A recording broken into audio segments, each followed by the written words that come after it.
Ladies and gentlemen, our today's guest is someone who needs no introduction. He's a young and dynamic entrepreneur who is on a journey to create a better and sustainable world for our future generations. He's the Executive Director of Hartek Group, and he's already made his place in the prestigious Forbes Under 30 Asia's list of achievers in 2019. Let's hear it more from the man himself. Please join me to welcome Mr. Simarpreet Singh. Simarpreet, welcome to the Singular Show. Thank you. It's indeed a great honor for us to have you with us today. Thank you so much for having me, Ji. To begin with, I would like to start by asking you about your journey. If you could give us an insight, like how did it all begin? Like you being an electrical engineer, what intrigued you into the field of renewable energy? Yeah, so I think it was a wonderful incident that happened with me when I now look back after 10 years. It's been about 10, 11 years now. It was, I think, 17th November 2012, 2011, 17th November 2011. And I was on my 4th year of my college, and Dr. APJ Abdul Kalam Saab was visiting our college. And, I was among those engineers in the college that, they had invited me. My work was just to introduce and take him to the stage. That's about it, right? Okay. So I was very active in my cultural club and all those kind of things. So my work was just to, when Mr. Kalam reaches the college, just to take him to the stage where he had to speak and ask some questions. So I think that very time when I asked him that question, what is the future of India? Was my question to him. And I still remember that I had no idea. I just thought that let me ask a cool question to Kalam Saab, and my peers, my friends will think that I'm pretty cool and very intelligent and all those kind of things. But I think when I asked him what is the future of India, what he replied changed my life. And he replied, the future of India has to be happy. The future of India has to be sustainable. The future of India is when every girl child feels happy, inclusive and safe. And the future of India is when every household has clean drinking water and clean energy.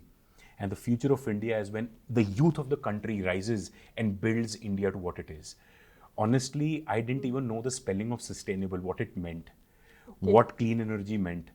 But that very day, I knew that this is what I want to do for the rest of my life. And when you actually read about the problems in the world, right? 7 billion plus population in the world, and 1 billion people in the world do not have access to electricity 24/7. And, so many cities, climate change and things like that. So I knew that day that I want to dedicate my rest of the life towards sustainability, towards clean energy, and try to create an impact in my journey. So that was the sort of the inspiration, what you asked me, that was a kick.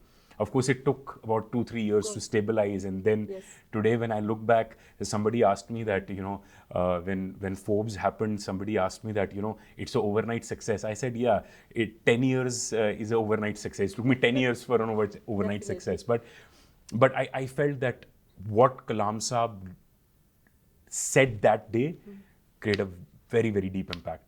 That's indeed a very thoughtful, words from you.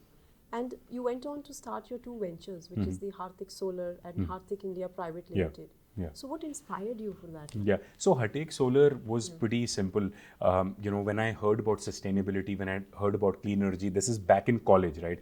I was in 4th year of my college in 2011.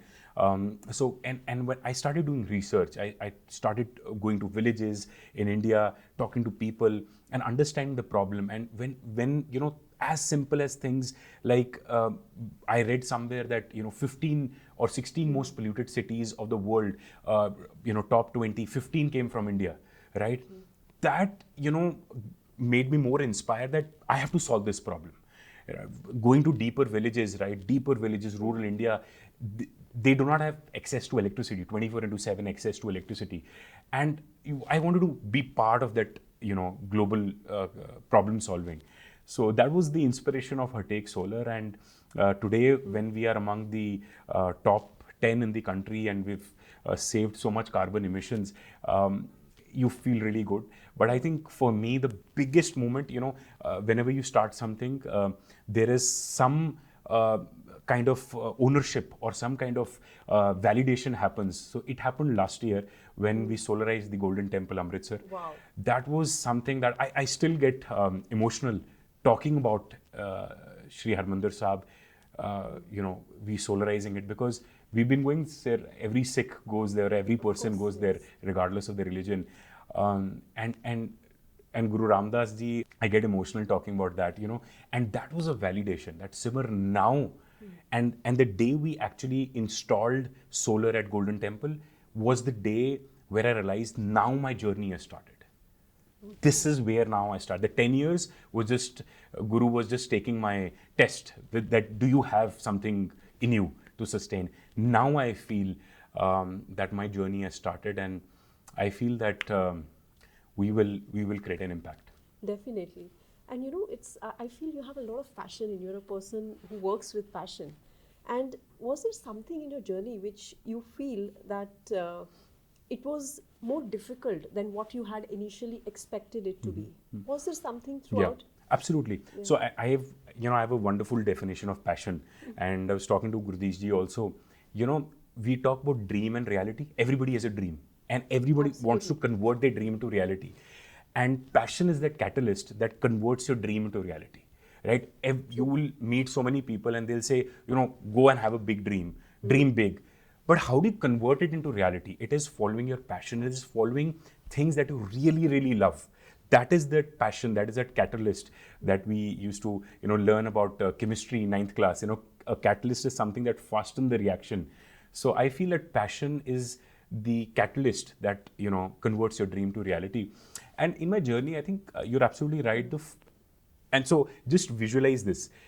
There was an inspiration by Dr. Kalam, right? And I thought that I'll go in the world and I'll kill it, and I'll be a instant success. And guess what? The market wasn't ready. When I went there in 2012, the price of solar panels 2012, 2013 was so high that it didn't make commercial sense. And installing a solar panel on somebody's roof, right? People would, abuse me in some Punjabi or something like that. Oh, run away from here. You come here to destroy your roof and something like that. I think the ignorance was really big at that time, right? Right. So installing solar panels on roof, they didn't have a concept. Now it's a kind of a norm, right? So I think the first 3-4 years was very, very testing. And when I still remember when Golden Temple, we commissioned the project, it was inaugurated, and the final ardas was being done at Sheikh Altak Sahib. I was crying, and I was just thinking that the first 3-4 years was so tough that people used to call me. I traveled across India during that time, that people used to call me and used to tell that, go and survey the roof. And then they would not, sort of give you the order or something like that, because it didn't make commercial sense. But I think something within me just had that, this is what it is. This is going to change. And I was deeply inspired by Elon Musk, what he was doing at that time. Now Elon Musk is Elon Musk, right? Yes. But he's been, again, the passion and the ambition that which he was doing. So I, during my low times, I used to just read about him, listen to him, that the kind of journey that he went through while he was building Tesla. So I knew that, sooner or later will happen. And then when 2015-16, the prices started coming down and there was acceptability. So I had that first mover advantage. And then God is being very kind. And so that was back in 2012, that period where the people were not really open to this idea of renewable energy. At present, what do you think is the biggest challenge this industry is facing today? Nothing. I'll be very upfront. It is, I feel that any challenge any industry faces mindset. And if you just cross that mindset path, then everything becomes commoditized. Everything is commoditized. Today, I feel renewable energy, and I've said this on forums, ma'am, that the greatest thing or the strongest thing in this world is that idea whose time has come. Nobody can stop that. Even if today renewable energy is the need of the hour, right? Every country, every state is working to reduce their carbon footprint, climate change. I don't feel it as a challenge, right? I feel that the next 20, 30, 50, 100 years, every person is going to measure their carbon footprint, is going to measure that what are they adding value in the next 10 years, 20 years. And I'll be as candid as possible. I don't see a challenge. I see a challenge in terms of manpower, training that manpower, because when you're building a corporation, when you're building one of the largest solar installer EPC companies in the country, you need people, you need training. So I feel that upskilling is a challenge, and I feel, and I say this to all the founders and entrepreneurs watching in the clean energy space, that a lot of time and energy has to be spent in training people, empowering them, and building leaders for the future. Okay, and is there anybody you look up to in this industry, your role model or your mentor you've always looked up to? Yeah. Who will that be? Of course, I think Bharat Ratan, Dr. APJ Abdul Kalam Saab he was the inspiration. I really look up to Ratan Tata ji. I think just his idea of life, right? When you hear Mr. Tata speak, the humility with which he speaks, I feel that humility is what sustains your success, right? You can reach to the number one, but humility is what sustains you. Elon Musk, of course, I think what he's done is unbelievable. It requires 100 people, sometimes mental strength of those kind of. So I think these three people, and of course my parents are right up there. They are, I think, the kind of values which they've given me while growing up, whether it is seva, whether it is the concept of giving back, or it's a concept of just kirt karo, naam japo, or kam karo apna, right? And I think that is something that I am really deeply inspired by. I think the kind of environment that they gave me and my sister while growing up I will always be grateful to them. That's so beautiful. And I'm sure you have achieved a lot of milestones, but if there is something you would pick up from the last year that definitely, okay, this is something me or my team, they have solved this problem, what would that be? Golden Temple ji, Amritsar, Shri Harmandir Sahib. I have said this and I'll say it again. We might be the biggest in the world in the next 20 years. We might be the number one company in the world. And even after that, someone asked me in 2050 that what is the biggest achievement? I'll say that installing solar panels at a rooftop at Shri Harmandir Sahib will and always be my biggest achievement. I think that will definitely be close to all our 100%, hearts. yeah, 100%. And you have received many accolades during your journey, and you've been the youngest to be named in the Forbes Under 30 Asia list. You've been also named in the 100 most powerful solar leaders in India, and the list is just endless. How does it feel like to be recognized and awarded at such a young age? It feels good, ji. I think initially you are feeling that kind of thing, but I think it fades off. What matters is your work. I think the family takes you the same person as you are, right? Even if you're in the Forbes 30 Asia list. But I think I'll share a very funny incident. Sure.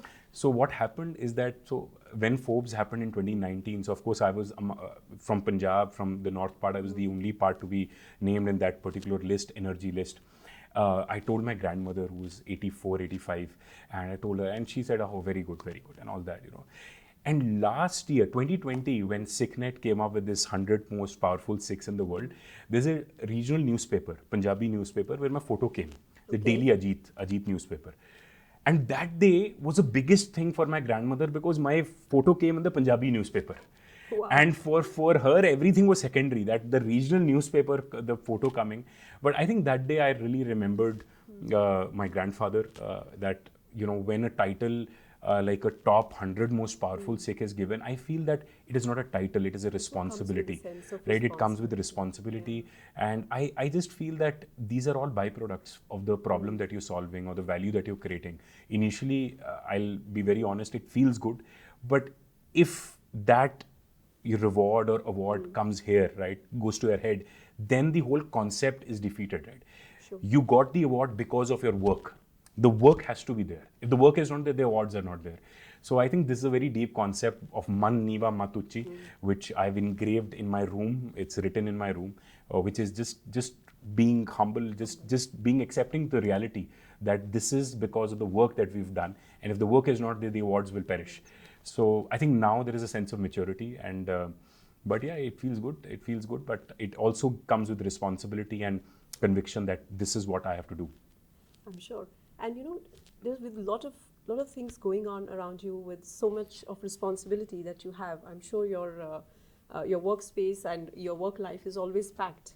How do you balance family and work? I don't balance it. This is people will come and give you all kind of diplomatic answers at balance work life. You cannot. I am not able to do that, at least for myself. I feel that I'm very fortunate to be in a family which understands the problem that we are solving. The kind of work ethic that requires to build what we are doing it. So it for us, every discussion is work related only, right? And I'll be very honest, and a lot of people will come and say, look, 8 hours we cut off. You cannot, right? And we are all involved in the business. My family, everybody is involved in the business. But I think for me, I really like reading. Reading is something that really, and especially management books, autobiographies, right? I love autobiographies because I feel like I'm going into their journey, right? These are some things. Which was the last one you had read? You like to share with our audience? Yeah, absolutely. So so there is a book known as Rework. Okay. Rework is, and I'll recommend to every person watching. I've read that book almost 10, 11 times. That's always in my travel bag. Rework is something I keep reading on. That is one. And there's another autobiography and very spiritual by Walter Isaacson, Albert Einstein. And I think everybody should read about Einstein. The equation of energy mass is equal to mc square is not an equation, it is a life. So once you go deeper and understand what energy mass equation was and what Einstein, his life was, it was very inspiring. So Walter Isaacson wrote, he also wrote Steve Jobs one. So so I think these were two books that I read. And so I think reading is something, traveling, I love travel. Okay. So for me, every travel is work travel only, but I try to sort of meet people. And I think these are the two things which Great. I really... And if there is one message that you would like to give to the viewers, especially the young people, the youth who really look up to you and you really inspire them every day. So what's that message that you would like to give them? Right. I just feel that, I think life in itself, you just have one life, right? And we just feel that the idea of that we have time is a very hoax idea, right? If you go more deeper into it, that time is the only resource which is depleting, right? It's depleting as we speak also. Sure. So I just feel that go and add value out there. Try to create an impact in whatever you do. You don't have to be in sustainable energy. Whatever you do, try to just create an impact, one person, and try to just help one person.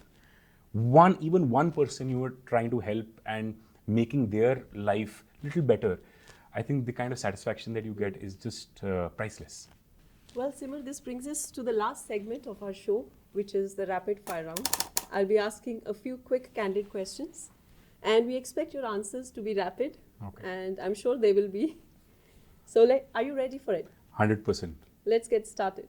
Your first question: if you had 10 times the budget that you have now, what would you spend it on? I'll make an electric car, which is better than Tesla. Wow. If you were going to write a book, what would it be about? Life, the concept of giving back and seva. Right. And what's your morning routine? I don't know. I just wake up, get ready and go to work.